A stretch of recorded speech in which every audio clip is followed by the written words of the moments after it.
We've been hearing a lot about Greenland in the news lately, political talk about its strategic value. But while the politicians are talking about ownership, the planet is talking about physics. Greenland is currently the single largest contributor to global sea level rise, losing about 300 billion tons of ice every year. That's more than the entire weight of Mount Everest falling into the ocean. Welcome to the podcast. Today, we're switching gears. We're moving from the graphs and the math to a real-world case study. We're looking at a place where the world is melting in real time and meeting the people whose frozen highways are disappearing beneath their feet. I'm Dr. Mack, and this is the Climate Translation. Before we dive deep into the ice, let's ground ourselves geographically.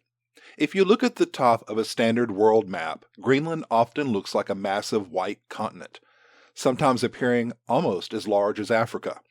In reality, it's the world's largest island.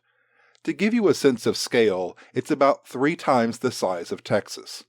It sits nestled between the Arctic and Atlantic Oceans, northeast of Canada.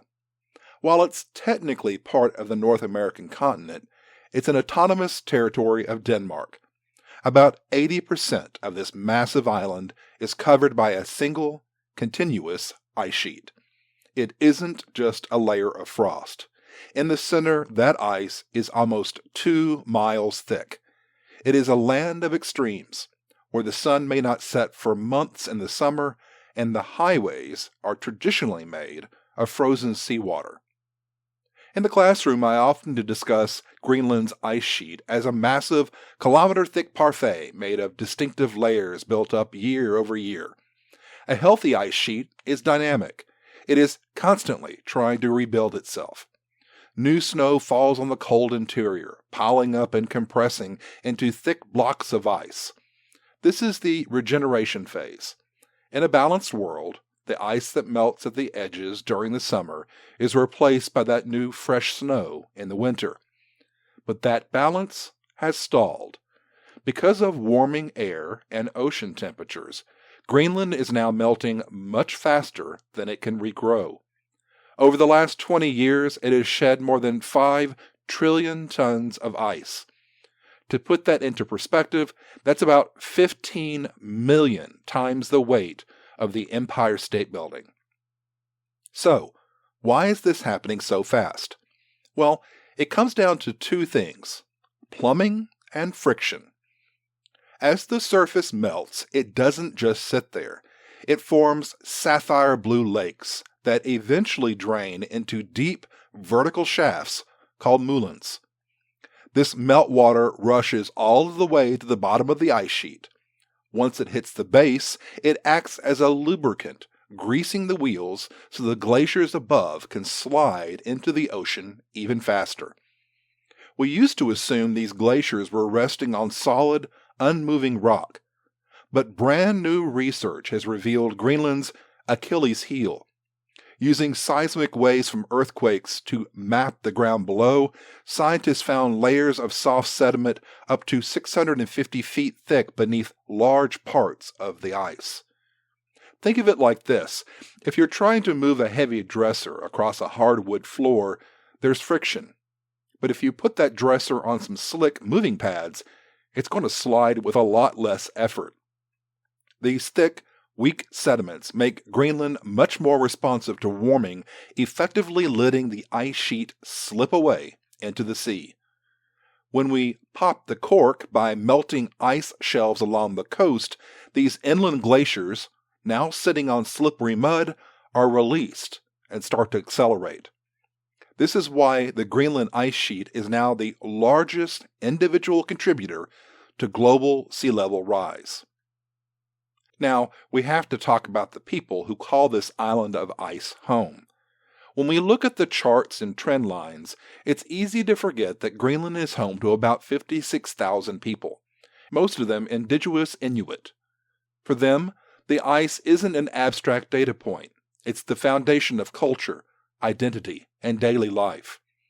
In the Inuit language, there's a word, silla. It's a rich, layered term. It can mean the weather, but it also means the soul or the spirit. To the Inuit, nature and the human spirit aren't separate things. They are deeply connected. And right now, Scylla is under threat. For thousands of years, the sea ice that rings Greenland's coast functioned as a frozen highway used for hunting, travel, and survival. Today, warming oceans mean that ice either doesn't form at all or forms so thin that it's dangerous to cross. The Greenlandic sled dog, an icon of the Arctic, tells this story clearly. Their population has been cut in half over the last 20 years. Without stable sea ice, hunters can't use sleds to reach hunting grounds, and when you can't hunt, you can't feed your family, let alone a team of dogs. In Greenlandic culture, the word for hunter is peniartok, which literally means provider. When the environment changes so fast that a provider can no longer provide, the loss isn't economic, it's cultural, it's psychological. This is the face of the blade of the hockey stick graph we talked about in the last episode. But the story doesn't move in one direction. In southern Greenland, near the town of Korpics, farmers are now growing crops that would have been unthinkable just a few decades ago. Using plastic tunnels and insulating foil, they're producing strawberries right near the Arctic Circle. A Danish chef named Kim Ernst became something of a local legend when he managed to grow strawberries for Scandinavian royalty. When he arrived in 1999, no one thought it was possible, but today, summers are warmer, longer, and plants are growing faster. And it's not just the berries. Farmers are now harvesting broccoli, cauliflower, cabbage, and carrots. In Nuuk, there's even a greenhouse producing local lettuce marketed somewhat cheekily as the only true iceberg lettuce. And the real secret behind this new agriculture isn't just warmer temperatures, it's the ice itself. As glaciers retreat, they grind the bedrock beneath them into a fine, mineral-rich powder called glacial rock flour. This silt, packed with potassium, calcium, and silicon, turns out to be incredibly fertile. Scientists have found that spreading this glacier mud on fields can increase crop yields by as much as 30%.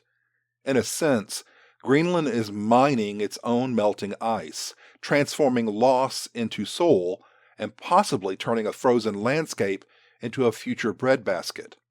And while a local strawberry harvest might sound like a win for food security, reducing the need to fly in expensive produce from Denmark, it comes with a heavy price.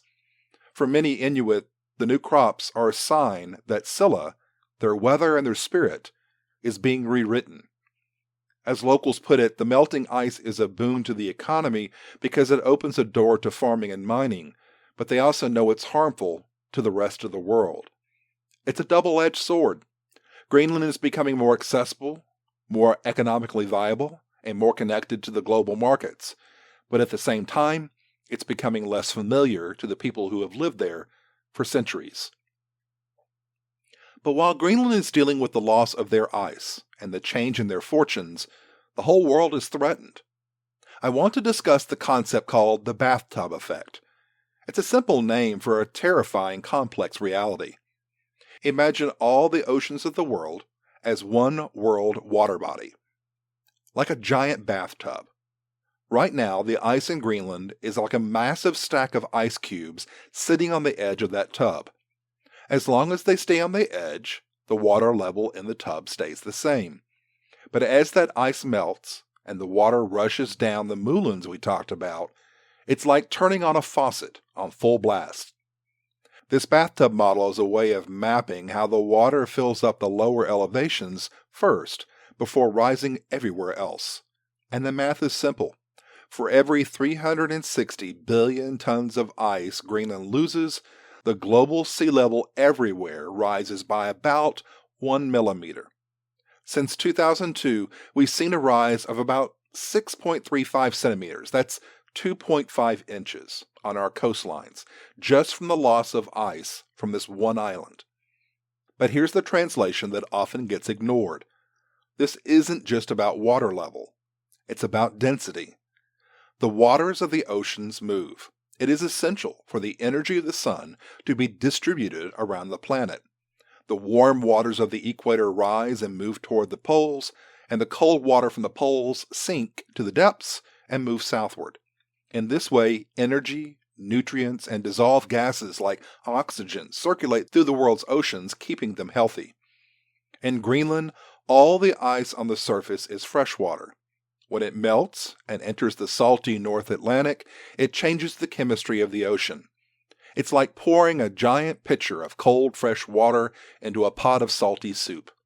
This fresh water is lighter and less dense, so it doesn't sink like it's supposed to. The nutrients and the oxygen don't reach the ocean floor.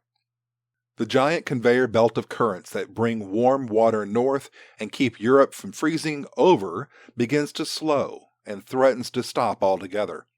We're already seeing an area south of Greenland where the ocean's actually cooling because the conveyor belt is slowing down. But if you're listening to me in the middle of a continent, in a place like Iowa, why should you care about the clogged current in the Atlantic? It's because the ocean and the atmosphere are linked. When you disrupt the global ocean circulation, you destabilize the jet stream in the atmosphere above it. It begins to dip farther south. That means those polar vortexes and extreme heat waves that hit the Midwest aren't just bad luck, they're the ripple effects of Greenland's ice melt. The unpredictable weather and the severe storms caused by the Arctic ice loss are already damaging global food systems. When the jet stream dips south because the North Atlantic is out of balance, it's the corn and soy fields in Iowa that pay the price with record floods or droughts. Even if the water never reaches your doorstep, the people will. Right now, 10% of the world's population lives at an elevation of about 10 meters or 33 feet or less. Many of the world's largest cities are located in low-lying coastal areas. The state of Florida is a great example. It sits on porous limestone. The rising ocean doesn't just sit on top of the land of Florida, it pushes under it. The salt water is currently seeping into freshwater aquifers that provide drinking water to millions of people. It's also rising up through the ground to flood streets from the bottom up, even on sunny days. This is what we call nuisance flooding. And in places like Miami, it's already happening 400% more than it did just a few decades ago. But what if the warming keeps accelerating? If the Greenland ice sheet completely melted, global sea levels would be about 7.4 meters or 23 feet higher. At that level, the entire Atlantic seaboard of the U.S. would effectively vanish. Florida as we know it would cease to exist. From the Everglades to the Panhandle, the state would be reduced to a few isolated islands of high ground. We've seen this scenario played out in lots of movies and TV shows. The Expanse is a good example. It's not just about houses. We're talking about nuclear power plants like Turkey Point, major international airports, and thousands of miles of highways that would be permanently submerged. Florida has over $3.6 trillion in assets at risk, the highest in the world. Long before the water reaches the roof lines, the insurance industry will likely pull out. When you can no longer insure a home or get a 30-year mortgage, the habitability of the city ends not with a splash, but with a bank statement. And as the coastal cities become unlivable, millions of people will have to move inland. The massive shift in population will change the economy, the infrastructure, and the daily life of every human being on the planet. Greenland is a canary in the coal mine for humanity. Now, after all that heavy news, we need to talk about the fear factor. It's the question my students ask every term, the one that eventually comes out, sometimes quietly. Is it already too late? Answering that honestly means holding two ideas at the same time, the sobering physics of ice and the very real power of human choice. So, will Greenland completely melt in the next 100 years? The short answer is no, virtually zero chance. An ice sheet that's 2 miles thick doesn't disappear on a human timescale. Melting that much ice requires an enormous amount of energy and many centuries.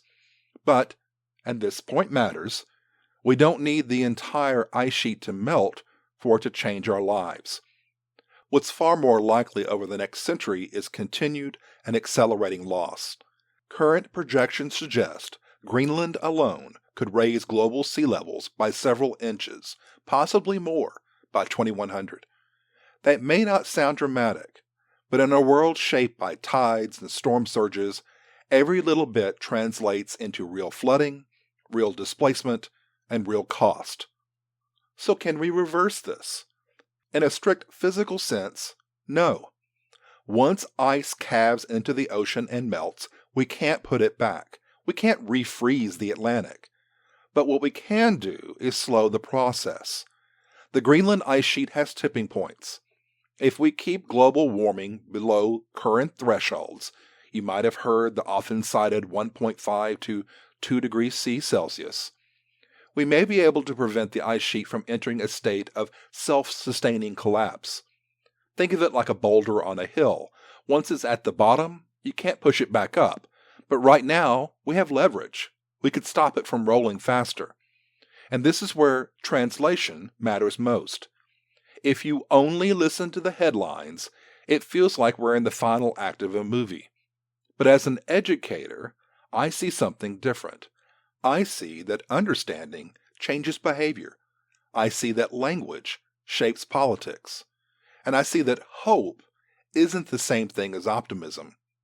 Optimism is believing things will work out on their own. Hope is believing that what we do still matters. We're not waiting for a miracle. We're waiting for a shift in how we talk to each other. When we close the consensus gap, when we stop arguing about whether the problem exists and start talking about what to do, we create social and political will to act. We are not there yet. We may never get there, but I have to believe it is possible. Greenland is melting, yes, but the Inuit people are already adapting, showing us what resilience looks like in real time. We have the science, we have the technology, and now I hope you have a fuller story, because we can't fix a world we don't understand. But once we understand it, we are no longer helpless.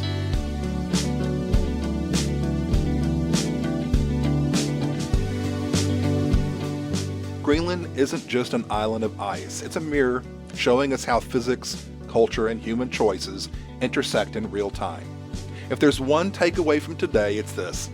The story of climate change isn't finished, and it isn't written by ice alone.